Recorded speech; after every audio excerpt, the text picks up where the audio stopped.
ఇంట్లో కూరగాయలు ఏం లేనప్పుడైనా, అస్సలు అన్నం తినబుద్ధి కానప్పుడైనా, మనకి ఫీవర్ వచ్చినప్పుడైనా ఒక్కసారి టొమాటో రసంని ట్రై చేయండి. మీరు అసలు ఈ జీవితంలో మర్చిపోలేరు. ఇంకా వీడియోలోకి వెళ్ళిపోదాం. హలో ఫ్రెండ్స్, ఈరోజు రెసిపీ వచ్చేసి టొమాటో రసం ఎలా చేసుకోవాలో చూద్దాం. ముందుగా ఒక ప్యాన్ పెట్టుకొని మంచిగా హీట్ అయిన తర్వాత 1 టేబుల్ స్పూన్ ఆఫ్ ఆయిల్ వేసుకోవాలి.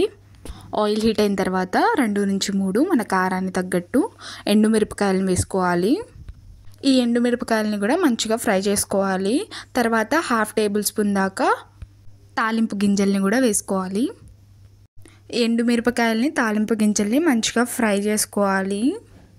మీరు ఫస్ట్ టైం మా ఛానల్ని చూస్తున్నట్లయితే మా వీడియోస్ ఏమైనా ఇన్ఫర్మేటివ్ అనిపిస్తే మీకు సబ్స్క్రైబ్ చేసుకోండి.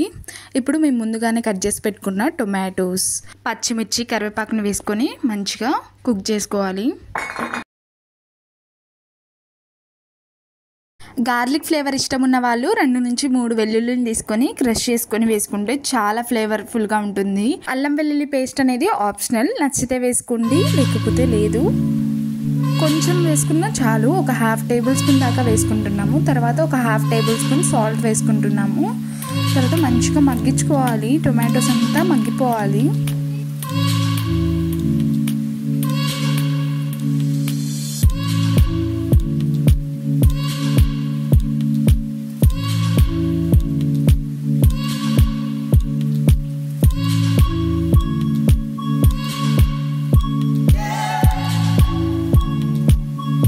టొమాటోస్ మంచిగా ఫ్రై అయిన తర్వాత ఒక 1/4 టేబుల్ స్పూన్ దాకా టర్మరిక్ వేసుకొని, తర్వాత ఒక 1/2 టేబుల్ స్పూన్ దాకా కారం వేసుకోవాలి.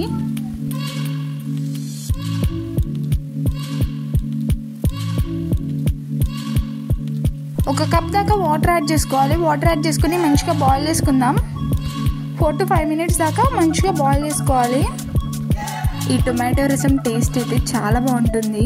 మనకు ఫీవర్ వచ్చినప్పుడు అన్నం తినబుద్ధి కాకపోయినా కూడా ఈ టొమాటో రసం చేసుకుని తింటే అన్నం ఆటోమేటిక్గా తినేస్తాము. వర్షాకాలంలో వేడివేడిగా ఈ రసంతో తింటే చాలా టేస్టీగా ఉంటుంది. కూరగాయలు లేనప్పుడు కూడా మేము ఈ రసమే చేసుకుంటాము. మీరు కూడా తప్పకుండా ట్రై చేయండి మీ ఇంట్లో ఒకసారి. ఈ టొమాటో రసంకి ఇంకొంచెం ఫ్లేవర్ యాడ్ చేయడానికి మేము సాంబార్ పౌడర్ని యాడ్ చేస్తున్నాము. మీ దగ్గర సాంబార్ పౌడర్ లేకపోతే కొంచెం గరం మసాలా కూడా యాడ్ చేసుకోవచ్చు. ఎక్కువ యాడ్ చేసుకుంటే టేస్ట్ చేంజ్ అయిపోద్ది. లాస్ట్లో కొత్తిమీర వేసుకొని మంచిగా వేడి వేడి అన్నం